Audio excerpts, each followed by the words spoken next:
Sir నేను నేను దాదాపుగా 4 ఏళ్ళు అవుతుంది అధికార ప్రతినిధి తీసుకొని వందలాది డిబేట్లు, వందలాది స్టేజ్ స్పీచ్లు, వందలాది సెల్ఫీ వీడియోలు మాట్లాడుంటాను.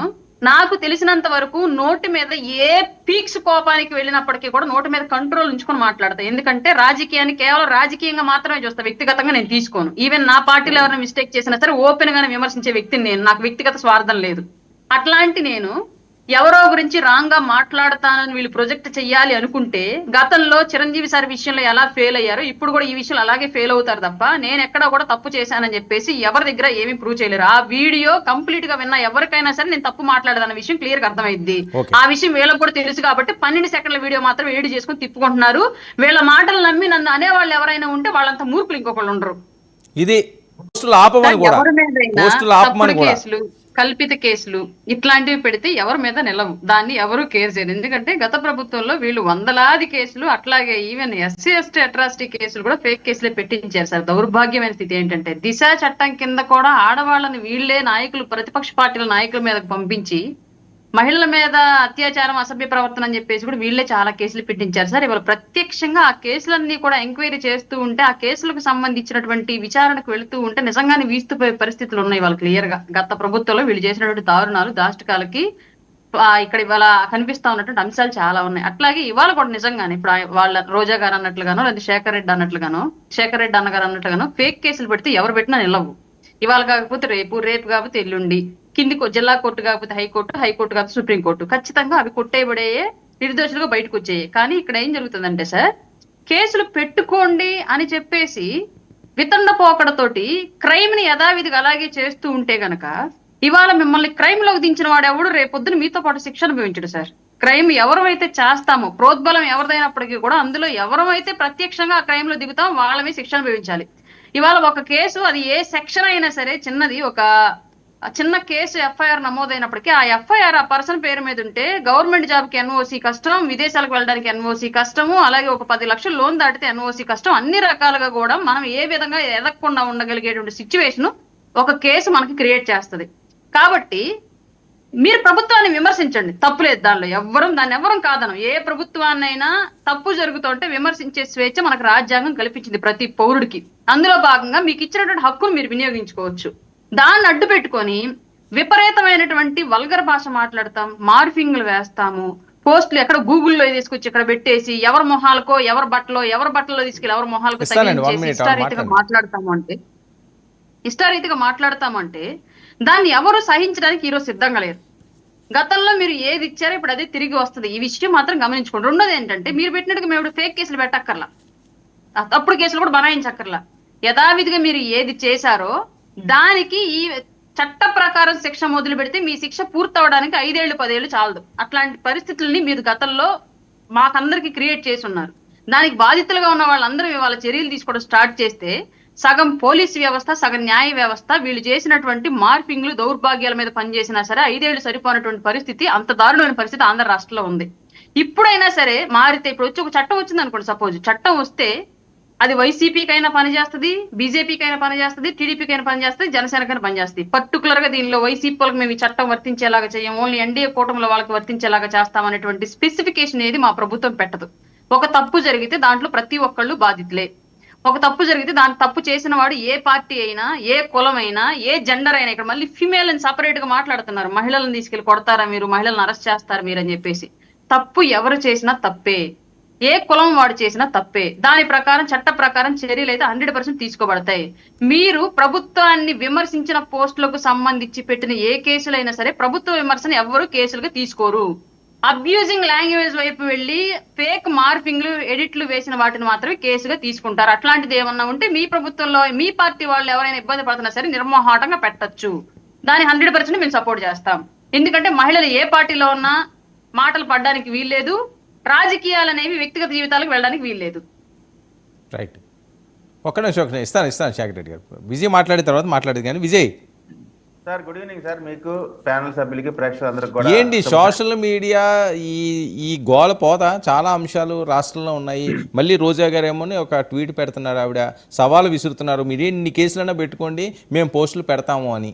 అంటే పోస్టులు పెట్టే వాళ్ళకి ఆవిడ మేము ఉన్నామని భరోసా ఇస్తున్నట్ట, లేకపోతే అరెస్ట్ అయిన వాళ్ళకి మేము ఉన్నామని భరోసా ఇస్తున్నట్ట? సార్ ఇప్పుడు రాయపాటి అరుణ గారు ఏం చెప్పారు?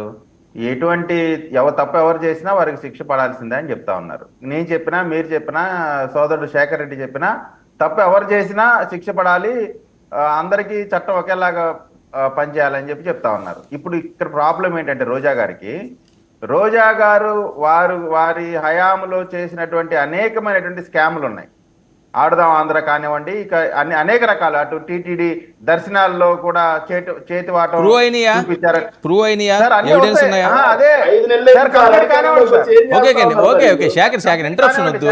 ఎవరికి ఇస్తే వాళ్ళు నేను మాట్లాడుతున్నాను కదా, కంప్లీట్ కానివ్వండి.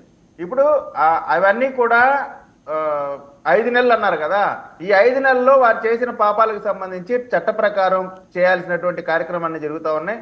నేడో రేపో వారు చేసినటువంటి పాపాలకు సంబంధించి, నేరాలకు సంబంధించి, ఘోరాలకు సంబంధించి అరెస్టు జరిగిద్ది, లేదు చట్ట ప్రకారం చర్యలు తీసుకుంటారనేటువంటి వాసన వచ్చింది. కాబట్టి ఆమె ఇప్పుడు యాక్టివేట్ అయ్యారు.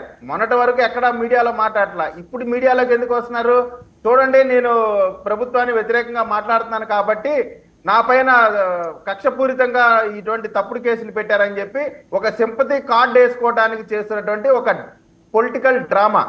ఆమె చేసే పొలిటికల్ డ్రామా కేవలం ఆమె చేసిన నేరాలకు సంబంధించి ఆమె స్కిన్ కాపాడుకోవడానికి చేసినటువంటిది, ఆమె చేసినటువంటి కార్యక్రమం. రెండోది, ఇప్పుడు సోషల్ మీడియాలో మేము పెడతానే ఉంటామా అని అంటుందంటే ఆమె ఏమి చెప్పాలా?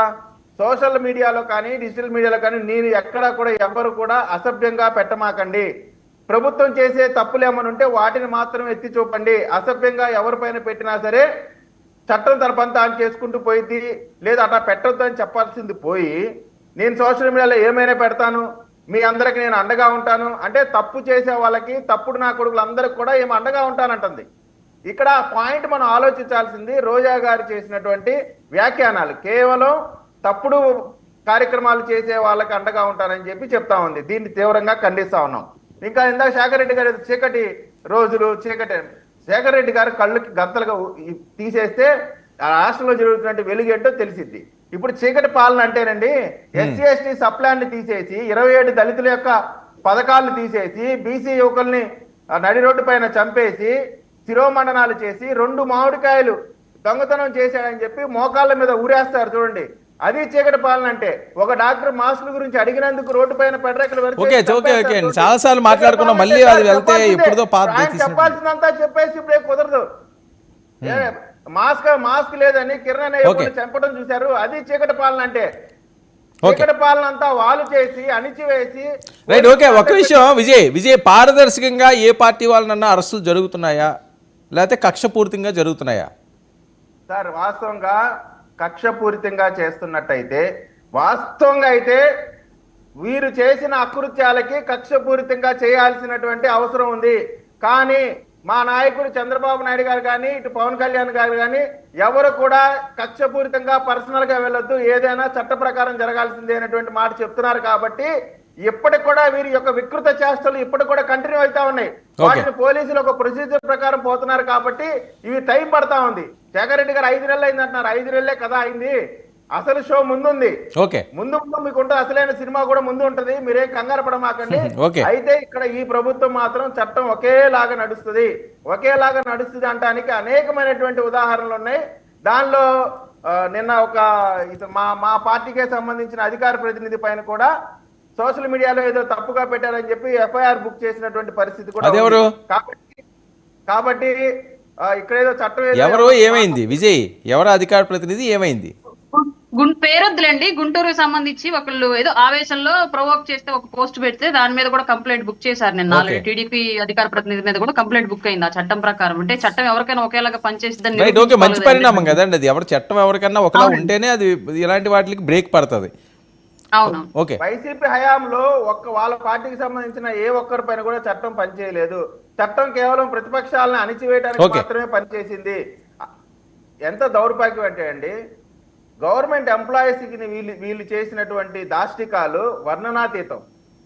అంగన్వాడీల పైన వీరు చేసినటువంటి దాడులు, ఇవన్నీ ప్రజలు మర్చిపోయారనేటువంటి ఆలోచనలో ఉన్నారు. సరే అయిపోయింది కదా విజయ్, ఎంతసేపు అది చెప్తున్నారు. ఇప్పుడు మీకు 164 వచ్చినాయండి, మీరు ఏం చేస్తారో ఎలా కట్టడి చేస్తారో చెప్పండి. ఇంకా అదే మీరు చెప్పుకుంటే దానివల్ల ఉపయోగం లేదు. 5 నెలలు అనేది చాలా ఓకే, మాకు ఇంకా టైం కావాలనండి, పారదర్శకంగా చేస్తామనండి, అంతేగాని ఎప్పుడు అదే రిపీట్ చేసుకుంటే సుఖమే ఉంది. దానికి పనిష్మెంట్ లభించింది, దానికి ఊహించిన పనిష్మెంట్ అది. సార్ వారు చేసిన పాపాల గురించి చెప్పకుండా అదే అంటున్నాను. కాదు విజయ్, అది అందరికీ తెలిసింది కదా, అందరికీ తెలిసే కదా జరిగింది. అది కళ్ళ ముందు అవి పాపాలు అనుకున్నారు కాబట్టి ప్రజలు మీకు అంత మ్యాండేటరీ ఇచ్చారు కదా. ఇంక దాని గురించి ప్రతిరోజు మనం డిస్కస్ చేసుకుని టైం వేస్ట్. రోజా గారు చేస్తున్నటువంటిది అదే కదా, ఇప్పుడు కూడా ప్రవోక్ చేస్తుంది. ఏ రకంగా అయితే ఎయిర్పోర్ట్ లో మిడిల్ ఫింగర్ చూపించి జనసైకుల్ని రెచ్చగొట్టిందో, ఇప్పుడు వాళ్ళ పార్టీకి సంబంధించిన కార్యకర్తలు రెచ్చగొడతా ఉంది. రెచ్చగొట్టి వాళ్ళు జైలుకి వెళ్తే ఏసీ రూమ్ లో కూర్చొని ఎంజాయ్ చేసిద్దా? అంటే ఈ కేవలం కార్యకర్తలను బలిపశువులుగా చేసేటువంటి ఒక కార్యక్రమం. రెండోది ఆమె స్కిన్ కాపాడుకోవడానికి చేసినటువంటి political drama. Okay okay Shekhar చెప్పండి సార్. కొండను తవ్వి ఎలకన పట్టడం అంటే ఏందో తెలుసా సార్ విజయ్ గారి మాటలు? సార్ ఎంతకాలం 2019 నుంచి 24 వరకు జగన్మోహన్ రెడ్డి గారి మీదనే పండలు. సరే సరే అయిపోయింది కదా, నేను అది క్లోజ్ చేస్తాను. మళ్ళీ మీరు అది ఎత్తుకోకండి. ఓకే ఓకే, నేను శేఖర్ నేను దానికి చెప్పాను కదా, మళ్ళీ మీరు అదే పెట్టుకుంటే అది డైవర్ట్ అవుతుంది. 24లో ఒక్క నిమిషం, 24లో ప్రజలు మిమ్మల్ని ఎందుకు గెలిపించారు? మీరు చెప్పిన మాటలు నమ్మే కదా. మీరేమన్నారు? 14 లక్షల కోట్లు అప్పన్నారు. బడ్జెట్ పేపర్ లో 6,64,000 కోట్లు నిలిచారు. మీరన్నమాటే. మీరేమన్నారు? 34,000 మంది మిస్సింగ్ అన్నారు. తీరా చూస్తే అసెంబ్లీ క్వశ్చన్ అవర్ లో 46 మందికి దగ్గర వచ్చారు. మీరు మాట్లాడిన అబద్ధాలకు సార్ ఇంకేం చెప్పాలి? కరెంటు బిల్లులు మేము పెంచమన్నారు, వెంటనే పెంచారు. ఓకే, అది ప్రజలు డిసైడ్ చేస్తారు. ఒకవేళ అదే అబద్ధం అయితే ప్రజలు డిసైడ్ చేస్తారు. నాది క్వశ్చన్ చెప్పండి స్ట్రైట్ గా. మీరేమో పారదర్శకంగా చేయట్లేదు. వినండి శేఖర్, మీరు పారదర్శకంగా చేయట్లేదు, కక్షపూరితంగా చేస్తున్నారంటున్నారు. టీడీపీ అధికార ప్రతినిధి మీద కూడా గుంటూరులో తప్పుగా మాట్లాడని కేసు పెట్టారట. ఇంక మీకేం కావాలి ఎందుకంటే? సార్ నేను అడుగుతున్నాను, వర్మ గారు ఎవరు? ఒక మాట శేఖర్ రెడ్డి గారు మీరే చెప్పండి. శేఖర్ రెడ్డి మీరే చెప్పండి ఒకే మాట.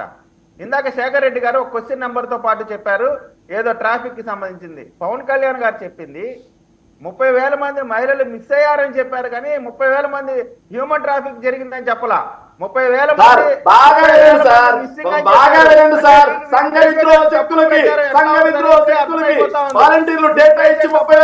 ఓకే ఓకే విజయ్ అది అరుణ గారు చెప్తారు. మళ్ళీ టాపిక్ డైవర్ట్ అవుతుంది. శేఖర్ పవన్ కళ్యాణ్ గారు మాట్లాడిన మాట, వాలంటీర్లు సంఘ విద్రోహ శక్తులకు మన మహిళలు మన ఆడబిడ్డల డేటా ఇవ్వడం వల్ల 35,000 మంది మిస్సింగ్ అయ్యారు. లేదా కొంతమంది మిస్సింగ్ అన్నారు. కూర్చొని నీతులు శుద్ధులు మాట్లాడితే ఇంకో మాట సార్, ఇంకో మాట, వీళ్ళు పారదర్శకంగా అరెస్టులు అవుతున్నాయన్నారు సార్. తప్పు చేసిన వాళ్ళ మీదనే కేసులు పెడుతున్నామన్నారు సార్. సార్ ఇంకో మాట, వీళ్ళు అన్నమాట బాగా నచ్చింది సార్. తప్పు ఎవరు చేసినా శిక్ష పడాల్సిందే. అద్భుతం సార్, మేము స్వాగతిస్తున్నాం. తప్పు ఎవరు చేసినా శిక్ష పడాల్సిందే, మేము స్వాగతిస్తున్నాం సార్. మేము దానికి ఎక్కడ కూడా కాదనట్లేదు. మరి సార్ పవన్ కళ్యాణ్ గారు ప్రతిపక్షంలో ఉన్నప్పుడు వైసీపీ ఎమ్మెల్యే నా కొడకల్లారా రండ్రా చూసుకుందాం ఎంతమంది వస్తారు. మంచి ఎట్లాంటి చాగంటి గారి ప్రవచనాలు సార్ అవి. చాగంటి గారి ప్రవచనాలు. తెలుగుదేశం పార్టీకి చెందిన ఒక అమ్మాయి లండన్ లో కూర్చొని ఆ అమ్మాయి భాష మీకు పంపిస్తే ప్లే చేయడానికి కూడా సిగ్గుపడతాం. మీరు చెప్పమాకండి, ప్లే చేయడానికి కూడా సిగ్గుపడతాం. వాటి గురించి సార్ క్రాస్ టాక్ విజయ్ ఎవరికి ఇచ్చిన అవకాశాన్ని వాళ్ళు యూజ్ చేసుకుని నేను ఎక్కువసేపు ఇస్తున్నారు కదా సమయం. ఎందుకు అనవసరంగా డిస్టర్బెన్స్ ఎందుకు? విజయ్ వినాలండి. విజయ్ నేను ఇస్తున్నాను కదా అవకాశం, ఇంటరప్ట్ చేయొద్దు. మీకు కావాల్సినంత అవకాశం నేను ఇస్తున్నాను కదా, ముగ్గురు మాట్లాడొచ్చు. వెయిట్, ఆయన చెప్పనివ్వండి, మీరు రాసుకోండి, కౌంటర్ ఇవ్వండి. సార్ ఒకటి సార్ నేను చెప్తున్నాను, స్వాతి రెడ్డి అలియాస్ స్వాతి చౌదరి గరికపాటి గారి ప్రవచనాలు చెప్తున్నారు సార్. కిరాకార్పి చండాలంగా నీచంగా జుగుస్తాకరంగా మాట్లాడుతుంటే ఆయన భగవద్గీత చెప్తున్నాడు సార్. ఆయన భగవద్గీత చెప్తున్నాడు సార్. ఎంత దౌర్భాగ్యం అంటే సార్, నాకు ఇది వినిపించడం కూడా ఇష్టం లేదు సార్. ఒక్కసారి వినండి సార్ దీన్ని. ఏంటది? అసెంబ్లీ సమావేశాలకు సంబంధించి హామీ ఇస్తున్నాం క్లియర్ గా. జగన్మోహన్ రెడ్డి గారు ఎవరికి అసెంబ్లీలో రానియం, జగన్మోహన్ రెడ్డి గారి పిల్లలు ఎవరికి పుట్టారన్న ప్రశ్న మేము అసెంబ్లీలో రానియం. జగన్మోహన్ రెడ్డి గారికి భార్యలు ఎంతమంది ఉన్నారు, భార్య ఏతర సంబంధాలు ఎన్ని ఉన్నాయి, ఎన్ని ప్యాలెస్లు ఉన్నాయి. సార్ సార్ అసెంబ్లీకి వస్తే విన్నారా సార్? జగన్మోహన్ రెడ్డి గారు ఎవరికి కాదు, అది ఎవరిదో అరుణ గారు వాయిస్ లో ఉంది కదా. విన్నారా? రాయపాటి అరుణ గారు వేరే ఛానల్లో చర్చా కార్యక్రమంలో మాట్లాడిన మాట. సరే, ఆవిడేదో అడుగుతున్నారు, సమాధానం చెప్పండి శేఖర్. నేను చెప్తాను సార్, నేను చెప్పిన తర్వాత ఆవిడ మాట్లాడమనండి. నేను చెప్పిన తర్వాత మాట్లాడమను. Okay okay. నేను అడిగిన తర్వాత ఆవిడ టైం వచ్చిన సమాధానం చెప్పండి. ఆగండి సార్. ఒక పార్టీ అధికార ప్రతినిధిగా చర్చా కార్యక్రమాల్లో కూర్చొని జగన్మోహన్ రెడ్డి గారు ఎవరికి పుట్టారో అని మేము అడగం, వాళ్ళ పిల్లలు ఎవరికి పుట్టారో మేము అడగం, ఆయనకి భార్యేతర సంబంధాలు ఏమున్నాయో మేము అడగం, ఎంతమంది భార్యలను మేము అడగం, అక్రమ సంబంధాలను మేము అడగం. మీరెవరమ్మా అడగడానికి? మీరేమన్నా ఎమ్మెల్యే అసెంబ్లీలో కూర్చొని అడగడానికి? ఇంకా మాట్లాడినా? మీరేమన్నా ఎమ్మెల్సీనా? ఇంకా ఒక ఆడపిల్లని మర్చిపోయి మొన్నటి వరకు గౌరవం ఉండేదాన్ని చెల్లెమ్మ చెల్లెమ్మ అనేవాడిని. నేను గౌరవాన్ని పోగొట్టుకుంది. మాజీ ముఖ్యమంత్రి గారిని పట్టుకొని నేను అడగొచ్చా? పవన్ కళ్యాణ్ గారు తిరిగాడని నేను అడగను, పవన్ కళ్యాణ్ గారు నేను అడగను, పవన్ కళ్యాణ్ గారు ఏదో తిరిగాడని నేను అడగను, పవన్ కళ్యాణ్ అన్నగారి పిల్లల గురించి నేను అడగను, అన్ని అనేసి నేను అడగను అంటే సరిపోద్దా? ఆవిడ సమాధానం చెప్పనిద్దాం ఉండండి. మీరు వీడియో పే చేశారు కదా, ఇస్తాను శేఖర్. సార్ ఒకటి నేను ఫైనల్ గా చెప్తున్నాను సార్, ఫైనల్ గా నేను కన్క్లూడ్ చేస్తున్నా సార్.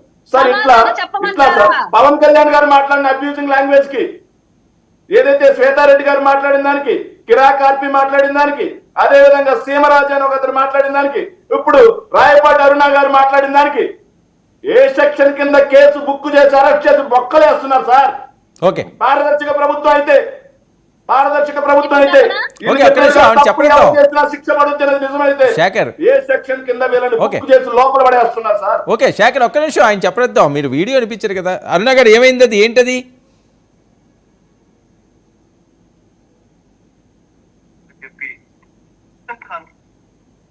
ఇదేంటి సార్ సభా ప్రాంగణం ఏది?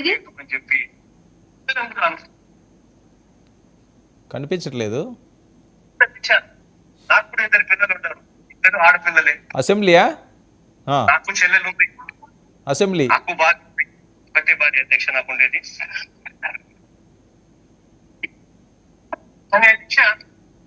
నాకు పిల్లలు ఉన్నారు, ఆడపిల్లలు. ఎవరైనా ఇది సాక్షాత్తు మన ఆంధ్రప్రదేశ్ అసెంబ్లీ సార్. ఇది ఈ ప్రాంతం సాక్షాత్తు మన ఆంధ్రప్రదేశ్ అసెంబ్లీ. ఆ మాట్లాడిన వ్యక్తి గతంలో ఆంధ్రప్రదేశ్ కి దౌర్భాగ్యం కొద్ది గెలిచినటువంటి ముఖ్యమంత్రి జగన్మోహన్ రెడ్డి గారు.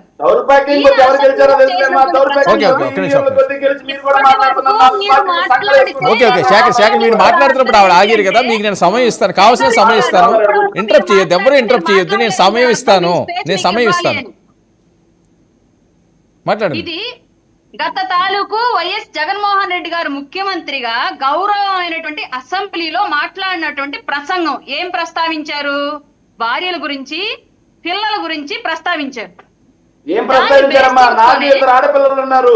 ఏం మాట్లాడు? నాకు 2 ఆడపిల్లలు. వినండి శేఖర్, నేను ఇస్తానని చెప్తున్నాను కదా.